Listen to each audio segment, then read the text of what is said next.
अस्सलाम वालेकुम दोस्तों, ज़ौक़ उर्दू में हाजिर खिदमत है।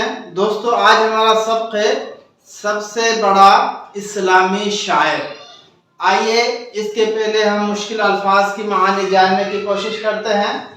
इस्लामी शायर का मतलब होता है दोस्तों, जिसकी शायरी में सबसे ज़्यादा और मौसर अंदाज से इस्लामी तालीमात बयान की जाए। और जोश का माना है उबलना, जज्बा या वलवला। तहजीब कहते हैं दोस्तों, तहजीब के दरमानी यह है रहने सहने का अंदाज, तर्ज मुआशरत, जहनी तरक्की जो जिंदगी के चलन में अहम किरदार अदा करे। बांगे दरा ये अल्लामा इकबाल का मजमूए कलाम का टाइटल भी है। उसका माना है अलल सुबह, काफिला रुखसत होने के लिए घंटे या जरस की आवाज, या जाकर आगे बढ़ने के लिए किया जाने वाला ऐलान। बाल जिब्रील का मतलब दोस्तों जिब्रील फरिश्ते का शेपर, और ज़र्बे कलीम का मतलब है मौजज़ाना ताकत। हजरत मूसा अलैहिस्सलाम के आसा की चोट, जिससे दरिया में कई रास्ते बन गए थे और हजरत मूसा अलैहिस्सलाम अपनी कौम के साथ वहां से गुजर गए थे। माना वो चोट जो आपके नए रास्ते खोल दे।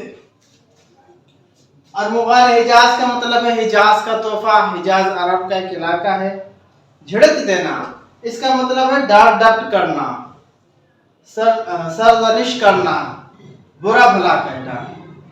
शीदाई का मतलब है दोस्तों आशिक, शौकीन या शेफ्ता।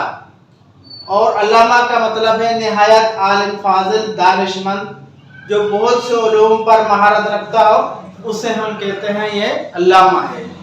आइए दोस्तों, हम अपने शब्द का खुलासा समझने की कोशिश करते हैं। ये मजमून सलीस उर्दू जमात 11वीं के मुअल्लिफ मौलवी सलीम अब्दुल्ला का तहरीर करता है, जिसमें वो फरमाते हैं कि अल्लामा इकबाल सबसे बड़े इस्लामी शायर हैं, क्योंकि अल्लामा इकबाल ने शायरी के जरिए जनूबी एशिया के मुसलमानों को कुरान पाक का पैगाम सुनाया और भूला हुआ सब याद दिलाया। अल्लामा इकबाल अपनी शायरी में खुसूसी तौर पर मुसलमानों को मुखातिब होते हुए उन्हें गुलामी से आज़ादी और महकूमी से हाकिमत का जोश पैदा करते हैं। अमूमी तौर पर दूसरी कौमों को भी अमन इंसानियत की फलाह बहबूद के लिए कुरान सुन्नत के मुताले की दावत देते हैं। अल्लामा इकबाल 1877 को सियालकोट में पैदा हुए। वालिद का नाम शेख नूर मोहम्मद था, जो कि कश्मीरी पसमंदा रखते थे, यानी कि उनके जो बुजुर्ग थे वो कश्मीर के रहने वाले थे।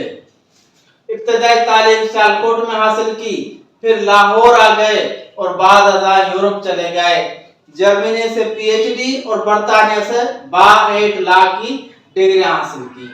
वो सियासतदान, शायर, फलसफी और कानूनदान थे। बहुत सारे उलूम पर महारत की वजह से उन्हें अल्लामा कहा जाने लगा। मौलवी सलीम अब्दुल्ला अल्लामा इकबाल के बचपन के तो मुख्तसर किस्से लिखकर उनकी तरबियत का बताते हैं। इन किस्सों को लिखने का मतलब ये है कि हमारे जो 11वीं जमात के तलबा हैं, हमारे जो नौजवान हैं, उनकी भी इस्लाह हो, उनको भी रहनुमाई हो और उनकी भी साथों साथ तरबियत हो। क्या बताते हैं कि अल्लामा इकबाल एक मरतबा फकीर को झिड़क रहे थे कि उनके वालिद साहब ने देख लिया और खफगी का इजहार करते हुए समझाया कि कल क़यामत के दिन हुजूर सल्लल्लाहु अलैहि वसल्लम फरमाने लगेंगे कि तेरे दर पर एक मोहताज गया और तेरे बेटे ने उससे बुरा सलूक किया, तो मैं क्या जवाब दूंगा।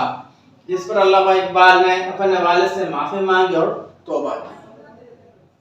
दूसरा वाक़या दोस्तों, कि अल्लामा इकबाल के वालिद साहब ने समझाते हुए नसीहत की, कुरान पढ़ो तो दिल में ख्याल करो कि अल्लाह ताला ने किताब मेरे लिए भेजी है और वो खुद मुझसे फरमा रहे हैं। तो दो किस्से हैं ताकि हमारे नौजवान नस्ल को भी तरबियत हासिल हो। अल्लामा इकबाल कुरान के शिदाई थे और उनका कहना था वही चीज अच्छी है जो अल्लाह को पसंद हो, और जो चीज उसे पसंद ना हो वही बुरी है। इसलिए तुम कुरान में ये तलाश करो कि वो कौन कौन सी चीजें पसंद करता है, बस उन्हीं को अख्तियार करो, इससे अल्लाह की खुशनुदी हासिल कर लोगे। तो दोस्तों ये था हमारा सब उसका खुलासा और अल्फाज मानी।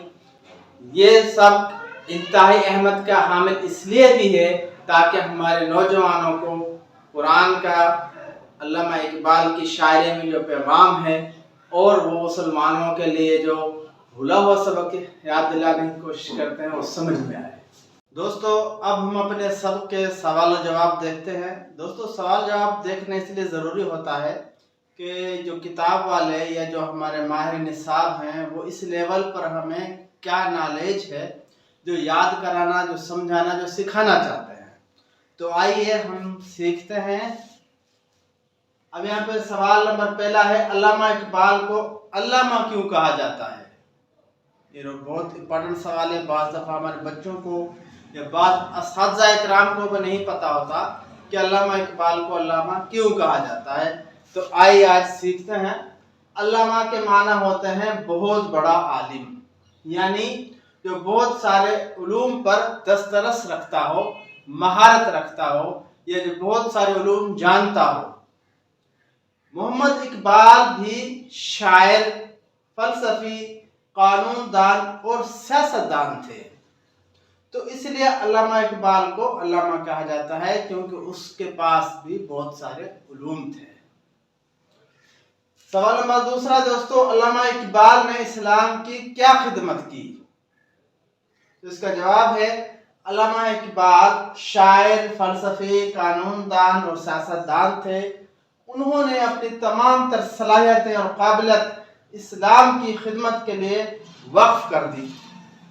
शायरी के जरिए इस्लाम का पैगाम आम किया, इस्लाम की अजीम तारीख को पुर असरअंदाज से बयान किया, मुसलमानों में जोश व वलवला पैदा करके उन्हें भूला हुआ सबक याद दिलाया। और ये सबसे बड़ा कारनामा है एज ए मुस्लिम, या हम यूँ कह लें कि इस्लाम की खिदमत करने में, कि उन्होंने इस्लाम की तारीख और जो इस्लाम के मशाहिर थे जिन्होंने दूर दूर तक फतुहात हासिल की थी अपने किरदार से, अपनी तलवार से, उनको अल्लामा इकबाल ने बहुत ही दिलनशी अंदाज में अपनी शायरी में समोया है। ये बहुत बड़ा कारनामा है उनका। वो बड़े मुफक्किर थे। उन्होंने बर्रे सगीर के मुसलमानों को आज़ादी और खुद मुख्तारी की फिक्र बख्शी, सियासी तौर पर पाकिस्तान का तस्वुर पेश करके तहरीक आज़ादी को जिला बख्शी, जबकि कानूनी तौर पर मुसलमानों को हर तरह से मदद फराहम की। अलगरज इस्लाम के लिए अल्लामा इकबाल की खिदमत रहती दुनिया तक याद रखी जाएंगी। तो ये दोस्तों वो चीदा खिदमात हैं जो हम एक अपने बोर्ड पे लिखी हैं, लेकिन अगर इनको तफसील से बयान करने पे आए तो बहुत ज़्यादा उस पर लिखा कहा जा सकता है। अगर इतना भी आपको छोटा छोटा याद है तो ये भी इस लेवल पर, इंटरमीडिएट लेवल पर बहुत है। अगला सवाल है दोस्तों, कुरान पाक के बारे में अल्लामा इकबाल का क्या ईमान था?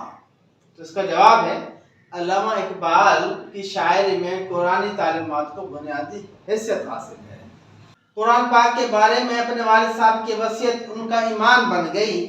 उनके वालिद साहब ने फरमाया, कुरान पाक की तिलावत करो तो समझो ये तुम्हारे लिए ही उतारी गई है, अल्लाह ताला खुद तुमसे बात कर रहे हैं। अल्लामा इकबाल ने इसे अपना ईमान बना लिया। अपने शायर और फिक्र की तरक्की की वजह वो इसी ईमान को बताते हैं। तो उनका ईमान था, उनके वालिद साहब ने उसे समझाया था कि जब आप कुरान शरीफ की तिलावत करो या उसे पढ़ो तो ये तसव्वुर क्या करो कि अल्लाह ताला ने ये आपके लिए बनाई है और खुद अल्लाह ताला आपसे बात कर रहे हैं। तो अल्लामा इकबाल फरमाते हैं, जब मैंने इस तरह से समझकर इसको पढ़ना शुरू किया तो मेरी फिक्र, मेरी सोच में इजाफा होता चला गया। तो ये वालिद साहब की जो नसीहत थी यही कुरान पाक के बारे में उनका ईमान बन गई। तो दोस्तों यहाँ पे हमारा ये सब ख़त्म होता है। मिलते हैं अगली काविश में नए सब के साथ। तब तक के लिए इजाज़त दीजिए। अल्लाह हाफ़िज़।